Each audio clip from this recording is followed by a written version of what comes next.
Man, there's so much going on in the tech world. I have so much to cover. I got it all in here. It's action-packed. All right? Is it? Yeah, it's action-packed today. First thing I want to talk about, this laptop I've been using. This is a 17-inch LG Gram. It's the lightest 17-inch laptop in the world. This thing, you want to slap it under the arm, Will? You feel like you're carrying a 13-inch. This is a 3-pound laptop, 17-inch. That's why they call it the Gram? Yeah, that's why they call it the Gram. All right.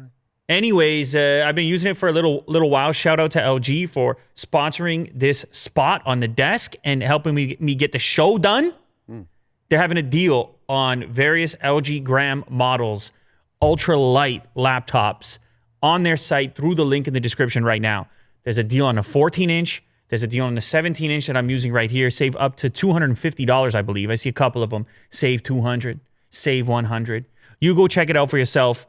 If you got to carry this thing around, if you got to slap it in a bag, if you got to slap it under the arm, all right, your back is going to thank you. Yeah. Because it's so light. You see what I'm saying here, Will? I hear you. So that's the LG Gram. My first story today is about Apple, an unexpected Apple product, which is not even an Apple product you can go out and buy. Really? No, this is an Apple product only for Apple employees. So you know it's high level. Is it swag? Introducing the Apple face mask. Oh. Can you imagine, Will, what it would feel like to breathe that rare Apple air? Nah, you got to use that regular surgical. I'm jealous. You got to go to Costco and get the box over there. Yeah. Yeah, you can't have something like that. Apparently, when this whole thing started to hit, Apple realized, hey, we're going to open these stores back up, but we can't have our employees in those regular raggedy masks. No. We're Apple. We can make these fancy devices. We can figure out a mask. Yeah, they deserve better. So they went to the drawing board. The real design team goes to the drawing board. You got to picture this guy right here. All right? They have 2 masks they came out with. Light, comfortable, and effective at keeping you and others safe. The 2 masks called Apple Face Mask and Apple Clear Mask, developed in Cupertino by the engineering and industrial design team. Imagine those people coming together, put together a mask. Imagine those teams with the sketching. Yeah. You could have been on a team like that. You had to play your cards right in life. You might not have been sitting there. I know. So unfortunate. You could have been sketching the Apple face mask. It's a 3-layer design, filters both incoming and outgoing particles. It seems like a solid fit. It's a nice fit on that guy. Design. It's a real nice fit on that guy. It can be washed and reused up to 5 times, and it has a triangle shape to accommodate the nose without fogging the glasses, which you would appreciate. Oh, yeah. Yeah. That's a big deal. I think we got to get you one of these Apple masks. Listen, Apple employees out there, all right, you guys sneak us one of these masks. You got to hit up Willie Do. It's will@lulater.com. And you got to send him one of these. We'll do an unboxing video. Hopefully not a used one. No, don't use it. Don't use it. Just sneak one. Yeah. Because you can only wash it 5 times. So I presume Apple's going to supply a few extras. Well, I don't want you to risk your job or anything. No. You work for Apple. But if you can, get one of these things going. I'll wear one on the show. Then you email will@lulater.com. You get on the show, we'll give you a shout out, everything. Now, they didn't just put out that mask that guy's wearing. They also had to do a clear one. And they had to do a clear one, transparent one, for deaf and hard of hearing people so they could understand. But with the lips. Check that out with the clear one. Whoa. I mean, this isn't Apple's, but I guess that's a similar setup. Clear mask. It's pretty interesting. There's some padding on it. There's a little padding on the chin because you got to keep it sealed up. Yes. I have it sealed up. Anyway, Apple's got its own mask. It's going to be for Apple employees exclusively. Now, if you do go to the Apple store anytime soon, if it's open, wherever you happen to be, they will supply you a mask before you walk in, but it's not going to be that mask. No. They're going to supply you the regular surgical mask, and the employees get to rock the luxury mask, which is fair. They're in there all day, They got the nice fit with the no fog. So I thought that was noteworthy. Hey, Will, you know what? We got a sponsor for today's show. We do? Yeah, it's exciting times. It's HelloFresh. And I don't know if you tried these guys. I tried this out. Yep. Because I like the fresh food. I like to prepare something. I like to know what went into it. And that way, I know if it's healthy. How you think I put all this together over here? I got to pay attention. But now I know. Yeah, I got to pay attention to the food. And HelloFresh, what it is, they send you everything you need to get that healthy meal cooked at home. It's all ready to go. So you don't have to be wondering, you're looking for the recipe. You're screwing it up. No, man, you got the instructions over here. And the last one they sent me, it was the burgers. Okay. My mouth just watered a little bit. Oh, yeah? It was the burgers. And they made it simple. You can't screw it up. And next thing you know, you're biting into a juicy burger. All right. And you will have a side dish and everything else. So you can set it up however you want, whatever you're into, right? You select the meal deals, the meal kits that are going to show up. It could be, look, he's going through it. Pork, sausage, spaghetti, creamy dill chicken. Is that the one you had? Barbecue cheddar pork burgers. Something like that, right? Honey drizzled paprika chicken. I mean, it's up to you. Shawarma chickpea couscous bowl. That might be more your style. Yeah. That might be more your speed, Willie do. I'm down with the couscous. So here's how it goes, all right? HelloFresh offers convenient delivery right to your doorstep for easy home cooking with the family. Recipes are easy to follow, quick to make, simple steps and pictures guide you along the way. HelloFresh cuts out stressful meal planning and grocery store trips. I mean, you're a busy guy. You can't be thinking about putting together something. You can't get the couscous.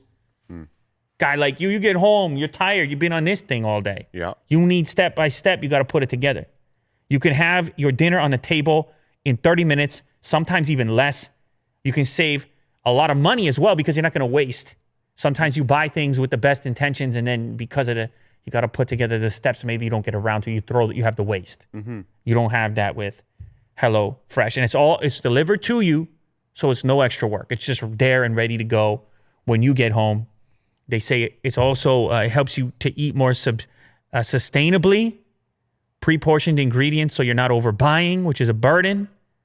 The packaging that HelloFresh uses to ship your food is almost entirely made from recyclable and or recycled content. You see how that goes? And you can keep your fridge stocked by adding extra proteins or sides like garlic bread to your weekly order. So you could top up the weekly order. Also, HelloFresh is committed to giving back.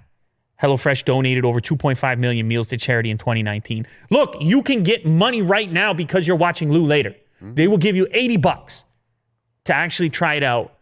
I highly recommend HelloFresh, especially with this deal because it's easy.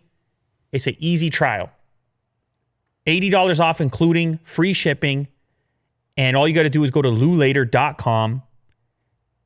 No, HelloFresh.com/LouLater80. You understand? HelloFresh.com/LouLater80. Use the code LouLater80. You will get $80 off your first month, including free shipping on your first box. Additional restrictions apply. Visit HelloFresh.com for more details, but more importantly, HelloFresh.com/LouLater80. If you're going to try it out, you got to get the deal. All right, $80, you got to get the deal, and also you support the show at the same time. So check it out. HelloFresh.com/LouLater80. Motorola Razer 5G. That was the video we put out today, earlier. Yeah. I've got it in my hand right here. Look at this slick little device. Totally different take. It's been exciting times, man. New form factors coming through. And you never know what you're going to find. They came with some improvements on this. Maybe first and foremost for me, the location of the fingerprint scanner. They moved it from the previous version, which is it's wild they got another version already because it was like 8 months ago we had a version. So the new one took the fingerprint scanner from the front chin and moved it to the back of the device, kind of a familiar location, some of the early fingerprint scanners that we saw on the rear of the device, and it's right on the Motorola logo. They improved the camera. They improved the hinge. There's almost no crease on the display, and it's really one of the only phones you're going to get that's going to be this compact in the hand. I mean, it's wild. When it's in the pocket, you don't even notice. Of course, you have the display on the outside as well for your quick notifications, but also you can close it off when you don't need to be distracted. Now, the original was a Verizon exclusive. And I'm just over here reading now. This one's going to pop up with T-Mobile, AT&T. It's a little difficult to recognize which one you're getting because the other one came out 8 months ago, and this one, what are they calling it? It's just Razer 5G. Right. So you gotta know what you're looking at. If you see a fingerprint scanner on the back and you're in AT&T and T-Mobile, you're looking at the new one. You might I guess with the colors too. with the new colors There's 3 also, new colors. but presumably you could still pick up the other one from Verizon, That's true. right? I would assume. So it's of course got sub 6 gigahertz 5G built into it for T-Mobile and AT&T. It's not a cheap phone. This is kind of a luxury phone at the price point. I don't know. It's around $1,400, right? Mm-hmm. So it's a style phone. It's a statement phone. I think you pull this out, you're going to get a lot of attention. Mm-hmm. And it is cheaper than the other folding phones that are out there. It's worth noting. Yeah. When you start talking about the Z Fold 2 and things like this, if you really want to experiment. But really, the key advantage with this formula right here is single-handed functionality. Mm-hmm. You can reach across the screen super easy. You can open and close it with one hand. When you do take a phone call, if you take phone calls still in 2020, this is a very comfortable phone call type of setup. I'll give you the demonstration. So anyways, I don't know how well it's going to do. I'm glad they're doing it.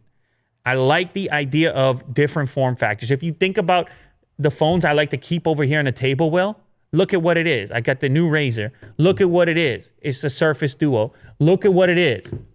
It's the Z Fold 2. Foldables. Well, it's just a little more exciting and interesting for me to experiment with. Mm-hmm. And for somebody who's seen slab after slab, it gets me going. So anyway, if you want to see more on this little device, you go check the video on Unbox Therapy. But I think I'm going to slap the SIM card in this one. Oh, you're going to use it? Yeah, I think I might. Right on. I'm just talking, but I think I might. They also improved the chin on it. The whole thing, it feels kind of slick. I'll be honest with you. Speaking of upcoming designs, we have another design patent here from Apple. This recently got issued.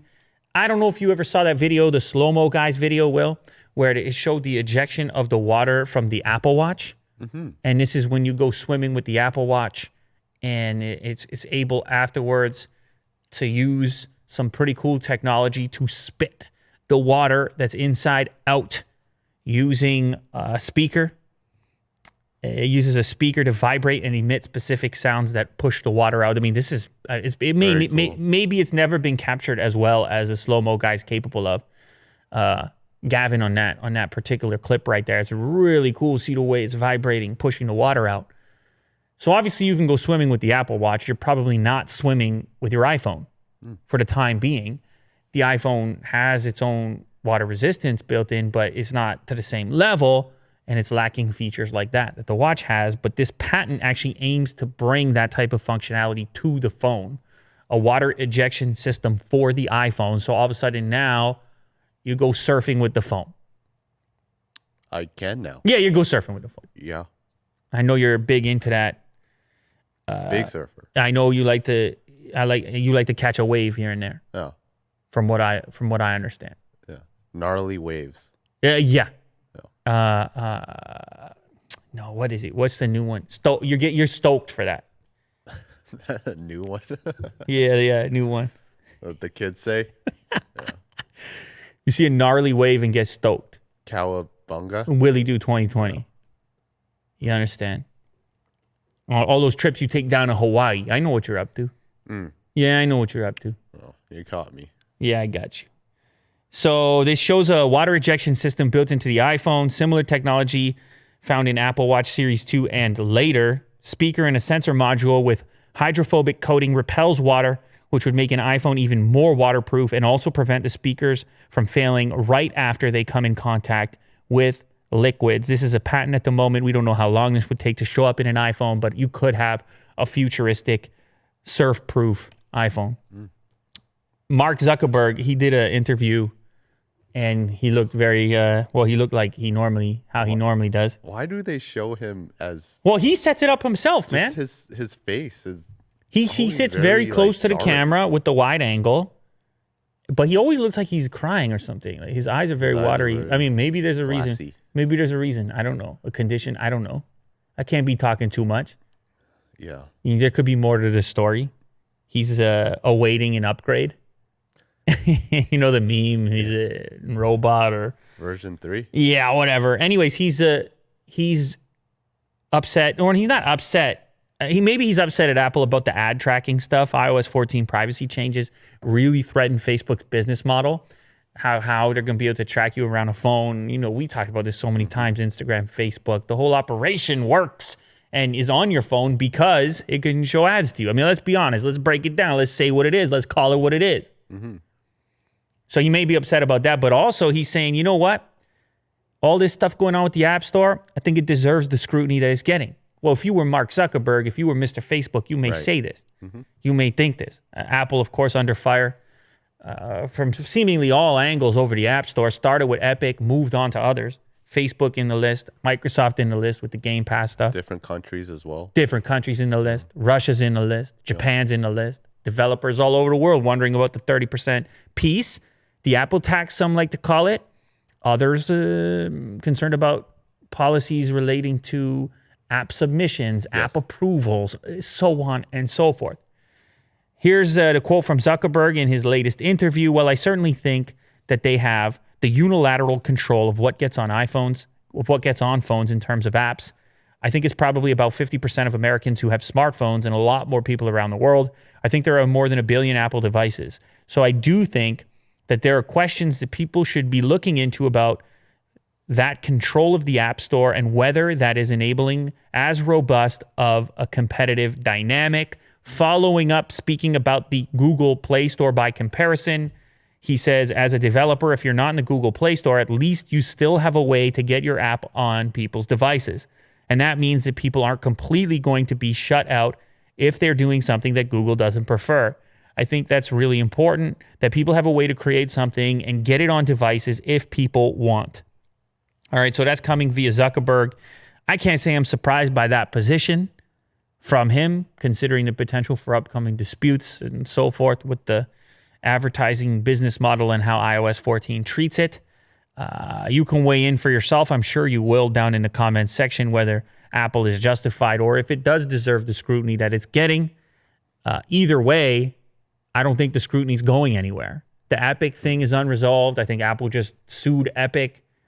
They sued them back. Countersuit. There's a countersuit going on. Microsoft continues forward with their Game Pass stuff. It's going to be on Android. And iOS users are going to have to take a peek at that and see how they feel about it. So getting back to Google, specifically the Pixel stuff, we recently had an interview. We didn't have the interview. The Verge did the interview with Google's former camera chief. He's the guy who recently went over to Adobe to potentially work on a universal camera app. You know, this guy loves the software. Mark Lavoie. He explained he moved on from Google. He hit a sort of ceiling over there, and he wanted to bring to more devices. He wanted to go to Adobe and all the rest of it. I mean, it's outlined in the interview. But something else that came out is that he's not a fan. And by the way, this guy, what he's doing with the cameras, I can speak from experience, big Pixel software fan, Google camera app fan myself, the way, the style, the look of, I mean, I've been the beneficiary of the work that Mark Lavoie put into that software, big software guy. Yeah. Anyway, he doesn't like big megapixel cameras. As you may imagine, the Pixel never really pushed in that area. It really didn't push in the multi-camera area at first either. And then they started to think about it afterwards. But it's been a 12 megapixel thing. He thinks the trade-offs are too big. He thinks it's software's job. He goes on to say that, like, look, there are downsides to these megapixel counts. Megapixel counts. Wow. See how that goes. He said it's not a good idea. He's not convinced it's a good idea due to the laws of physics. The denser the megapixel count, the higher the signal to noise ratio. Also, not a fan of pixel binning on a high megapixel sensor. He says the approach makes it harder to demosaic the shot and produce aliasing artifacts like zippering. I mean, this guy's deep. He's into it. He also says sensor technology is fairly mature and all the changes that are taking place now are fairly incremental. He truly believes the real opportunity is in the software. AI? Yeah. Algos? Algo Town. Yeah. Algo Town. And neural stuff. Smarts. Brains. Processing and Circuits. Styling, really. I mean, style decisions and contrast and sharpening or lack thereof. All these crazy interpretations of, oh, that's a human. Here's how we want to treat that. That's a dog. Here's what we're going to do here. All this against the enormous reference pool that exists of all the photos that have ever been taken. I mean, it's magical stuff, really. Well, not to him. He's working on it. It ain't magic at all. He's like, nah, I did that. But anyway, he goes to Adobe, and we talked about this in the past. The cool part there is maybe this technology gets out to more people in the form of a universal app. I don't know how Adobe makes money on it. Bit curious there when the thing comes out. But if you're wondering what he thinks about megapixel counts, he's not convinced. If you're buying a smartphone with a 64 megapixel camera on it, it's common right now. I mean, you have 108 megapixel cameras, pretty common right now.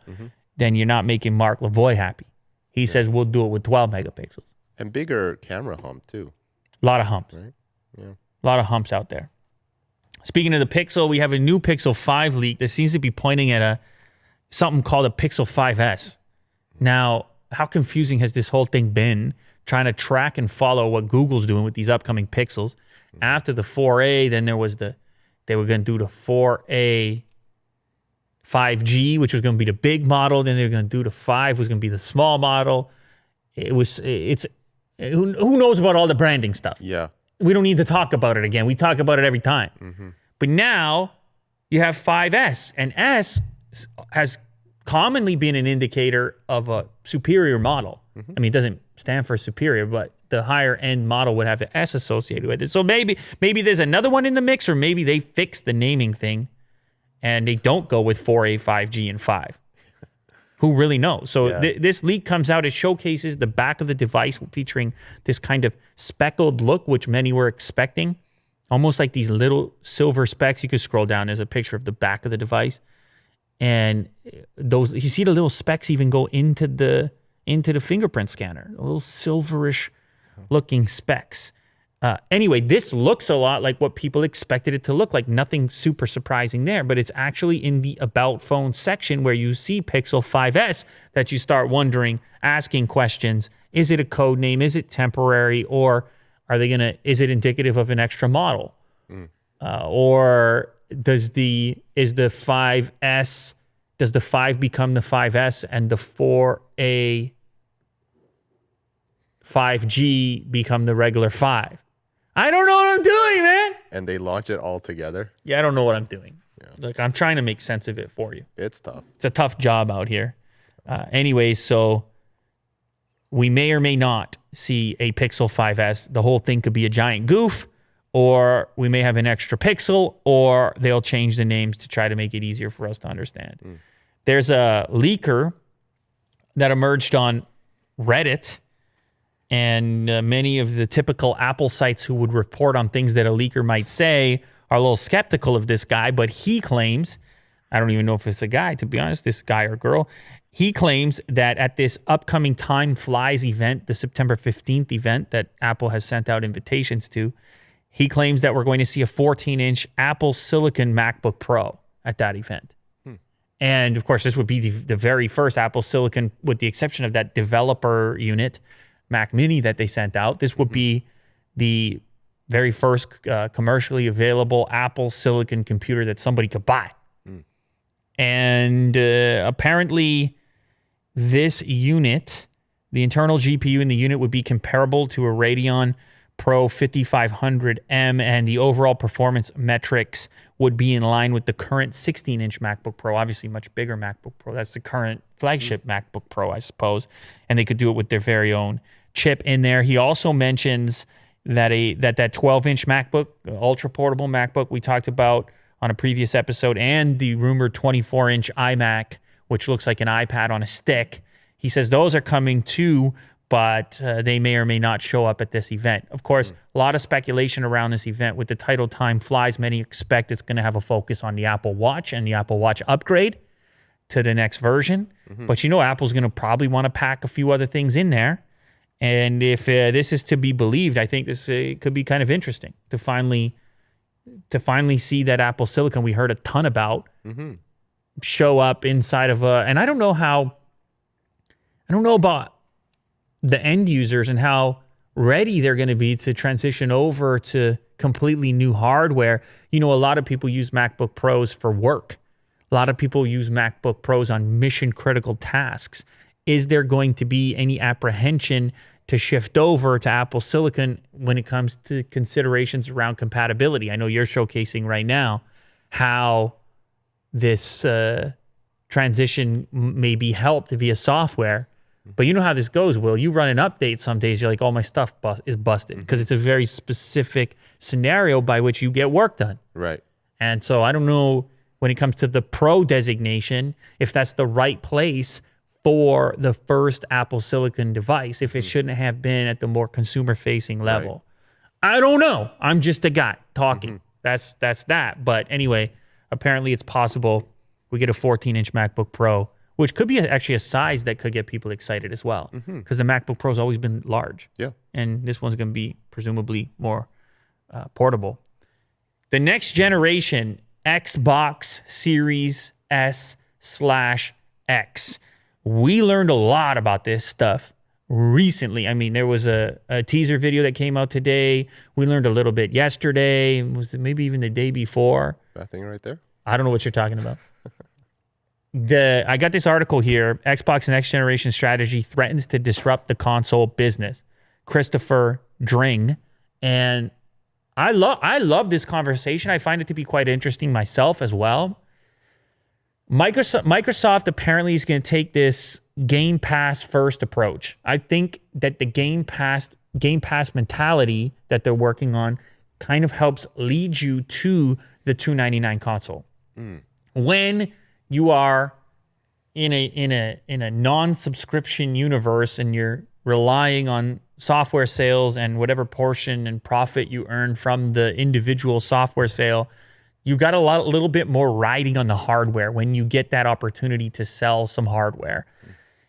If the focus is shifted and all of a sudden it's about you're a service business and it's about a subscription, now you're looking at the long term. Now you're saying, well, the hardware is not the be all and end all. The key characteristic, the key component in this transaction is getting a person on Game Pass. Yes. And how are you going to get more people on Game Pass? Well, lower the barrier to entry. Put it as low as possible. Even if if the Series S doesn't have what some may consider to be the true next generation performance, it's going to has the potential to bring in more subscribers and at the entry level, it's going to in the door. Get the foot in the door. That's what it is. Get their feet wet. And there's this rumor, it may even be more than a rumor at the time I'm saying this now, that the way that the Game Pass / console purchase configuration may take place is that you would be able to pay it off over time, that you would be able to finance it. That you could sign up for Game Pass and for $25 per month on the Series S or $35 per month on the Series X, you got access to hundreds of games. EA just got added to the list as well. EA Play, yes. EA Play.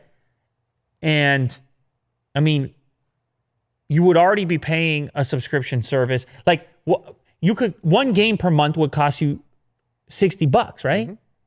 One game per month. Now you got hundreds of games. You would have already been paying for the online subscription. Yes. You would have already been paying for the console. So you wrap it up in $25 per month on the Series S. You got all those games to choose from. And you get the new console. Yeah. And on top of that, I think xCloud is coming to Game Pass too. Correct. So that's cloud gaming. Yeah, that's what I was talking. Yes. Anything. Yes. It's a good deal. So now you start to say, is this powerful enough to shift the model to where Sony, other console companies need to reconsider what they're doing, Nintendo or Sony or whoever it might be, that if we do move to a subscription gaming model, and I don't know how quickly this happens or if it's going to be for everyone. I mean, it remains to be seen. We got to see how this goes down. But let's say everybody moves to a subscription-based model, it would appear to me that Microsoft has kind of a head start here and a major advantage if that's what they believe. And I presume that is what they believe because they got the $299 console. And Sony's not going to have anything to compete with that, presumably. So they're banking on it, and they may even be losing a few bucks on it. Who knows? Now, granted, you're not going to have to do this. You could pick up a Series X and just keep buying your software the way you want to. Right. So there's options, which is a good thing as well. But it does have some pretty big implications for the gaming industry. You have one of the major players in gaming. You have some of the latest hardware in gaming. And it's sitting there to essentially promote a subscription-based gaming service. Yeah. And I mean, I was just playing Gears of War on xCloud on my phone there. Whoa, man. It's pretty crazy. And like the graphics are great. You were just doing that? Well, a couple of days ago. Oh, wow. I mean, it's cool. Like it's so ubiquitous, the service. So yeah, good on them. Wow. Future. Believe it or not, the Tesla Model 3 was not the most sold EV in China. It's a car that is a GM partnership that actually beat the Model 3 in terms of units sold. With 15,000 cars sold in China last month. It's called the Hongguang Mini EV. And it's a two-door, what they call a micro-electric vehicle. It's a joint venture between General Motors, SAIC Motor Corp, and another partner, SGMW. And that compares to 11,800 units of the Model 3. Now, you know Elon went over there and he put the Gigafactory in Shanghai to target the Chinese market. But the Model 3 is still not really that cheap. It's not that affordable in terms of cars, and certainly not when you compare it to gas cars. I know it's really nice. It's a refined vehicle. It's fast. I drove, Yeah.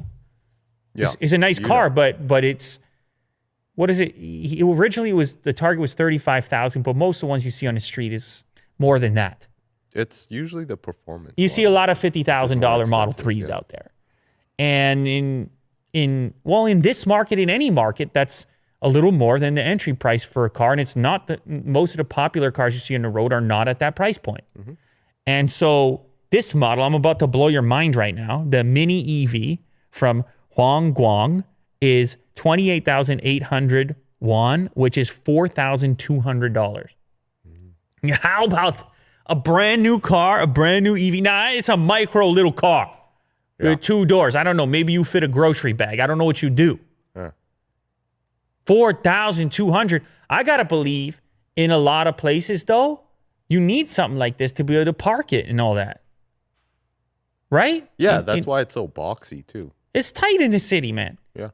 You've been to Shenzhen. I mean, it's tight. Yes. It's a lot of action going on over there. Mm-hmm. And so you get this one. It's a two-door. It's get the job done around town, and $4,000. Yeah. So they're moving units. And I believe Elon has said this in the past, that he still feels he doesn't have a cheap enough Tesla. And this is the reason right here, because there's an opportunity, there's a door left open for these upstarts that figure out the utilitarian vehicle for most people, for the big numbers of people, and certainly for the various markets that you like how the back seat goes down. Yeah, it's 4 seats. Yeah, and look how it folds down. You get a full trunk. Yeah. Willie Doo's picking one up. Not bad. $4,000. EV. Save on gas. Get a few of these. Yeah. Anyway, it's still impressive numbers for Tesla. Obviously, an American company doing business in China. Mm-hmm. Doesn't happen all that often. GM is a partner in this particular vehicle, but it's not theirs exclusively. Tesla, on the other hand, Gigafactory, Shanghai, doing their own work, and they moved 11,000 units. So that's still very impressive. But it's just it's interesting to see what's actually working and what people are looking for. On the other end of the spectrum, we have Lucid. They just confirmed their price range for the Air electric car from 80 G's to 170. Ugh. So that's full out luxury status up against the Model S and maybe even beyond, depending on the specification. Now, keep in mind, it's very luxurious. Mm-hmm. And it's a large sedan, and it has some pretty impressive specifications. We saw the drag race the other day. I think, was it the quarter mile in 9.9 seconds, which we showcased. Mm-hmm. And also some really impressive range numbers. A third-party test showed EPA range of the luxury sedan at 517 miles on a charge. So you're going to pay for that, but you're going to pay. Yes. But you're going to pay for Very that. expensive. So the Air, the starting point for the lineup, which is just called the Air, available in 2022, is going to be $80,000 or $72,500 after federal tax credit. The well-equipped Air Touring model, which will be available earlier. This is how they do it, Will. They make the expensive ones available first.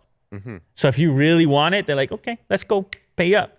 And then later down the road, if you're trying to save a few bucks for the budget model. Anyway, the Air Touring mode, late 2021, $95,000 or $87,500 after federal tax credit. The fully equipped Air Grand Touring, mid 2021, $139,000 or $131,500 after the tax credit. And the all-inclusive, limited volume Air Dream Edition, spring 2021, $169,000 or $161,500 after federal tax credit. You could be this man right here. You pick that one up, that's what happens to you. Pretty good. Yeah, all of a sudden, you look at the posture. All of a sudden, look at the expression on his face. You see the type of stress you carry on the daily. He doesn't have it. He could be, look at him. Around him is actually gridlock, but the way it looks to him is mountains and fog. Yeah. Because it's the Lucid Air Dream situation going on.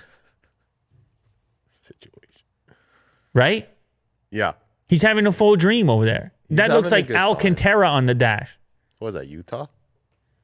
No, he's actually in gridlock in Los Angeles. I It know, just like, looks like is Utah he- in his mind because he's having a dream because he's Yeah, in a dream. In the That could be canyons. you, Will. Yeah. Think about it, all right? Here's a slightly more practical and affordable little gadget.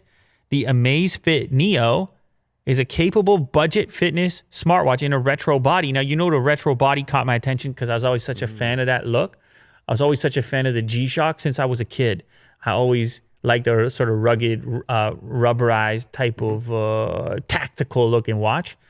And one of my biggest, well, I have a couple complaints about smartwatches. Battery life drives me crazy on many of the modern ones, and also too much tech where it can be disruptive or something like this. You get too many notifications. Then I end up turning off the notifications. I'm like, why am I wearing a smart? You see how it goes? So the fitness side is obviously interesting. And this one is able to do that. It has the heart rate tracking, so that's in there if you want it. The price of this thing is also incredibly attractive if you're into the styling. Available for $40. Wow. And here's the cool part, Will. Because it's kind of low-tech, high-tech, smartwatch / old-school watch look, it's got tons of battery life. Apparently, typical users will see around 4 weeks between charges. 4 weeks, that's a month, Will. It is. 4 weeks is a month. You never got to charge the thing. You just use it. You track your fitness. You got your water resistance. You got your activity tracking. You got your sleep tracking. And you got the around-the-clock heart rate monitoring. You can also, you don't have any GPS or anything like that, but you can also get basic call and message notifications on it. I see. And so it's kind of Cool. a nice little in-between. Yeah. And it's $40. Would you wear this? Yeah, I'll give it a shot. Yeah. Okay. I'll try it out. Anyway, I just, every so often you want to bring the budget-minded thing in there. It's you got a $40 find. I don't know. Yeah. All right, this is on the opposite end of the spectrum. This is for the dude who was in the Lucid vehicle earlier, who was having an Air Dream in Utah. He, unlike the last product, which he'll probably skip, he'll go for this one, which is Sony's new 4K projector that hits 10,000 lumens and is a projector that looks like OLED. Nice. On the HDR. That's how bright it is. They actually have a nit rating, which I know that's what you got to get to the bottom of. You got to say, all right, that's fine, Lou. They make a big claim here. I need to know about the nits, as you would say most times. 10,000 lumens equates to around 600 to 700 nits on a TV display, meaning you get the same brightness you'd get on an OLED panel, but on a 4 to 5 meter screen. Tonal blacks in deep shadows, with a focus on contrast and resolution alongside the high brightness stats. So you see in the image, the projector is showcased next to a window. Now, it's in like a living room. This is not a movie theater. They put it in the living room because it can deal with the brightness of the light coming through the windows, presumably at that level of brightness. It can overwhelm the sunlight if it's truly as bright as an OLED display, but of course, much larger. They actually announced a range of projectors. This is the flagship model. This thing is going to be heavy. By the way, it's 50 kilograms. So it's a bit of a beast. You see it hanging on a ceiling there. You got to be prepared for something like that, Will. But it's cool to see. You know, I follow this stuff to a certain extent. I love the look of an OLED image. And if you can achieve that from a projector, that's going to be pretty amazing. Because all these projectors, they have the drawback where the competing light kind of washes out the image a little bit. And if this one can overwhelm it with 10,000 lumens, that's a new level. That's very capable. Let's get it in the studio. All right, cool. Let's slap it on the wall. OLED, we'll do it. Sony's 4K 10,000 lumen projector versus OLED. It's the Sony X1 Ultimate processor. No, that's the processor in the unit. What's the name of the actual X1? No, of course. Look at this. No, it's not the X1. That's the processor. Oh boy. Oh, we're deep. We're deep, dude. No. VPL. No, because that's 2,000 lumens. Oh, the flagship model available in late 2020 is getting this chip, though the other two models making use of a more standard X1 projector. It's the VPL-GTZ380. Who's gonna remember that? I guess it doesn't matter, Will. You got this kind of money to blow on an OLED-like experience in your living room / movie theater. I think you don't mind having to type the code name like that. No. You know what I mean? Might make you feel more special. People come over, you're like, that's the GTZ 380. And they're like, I have no idea what that means. And you're like, exactly.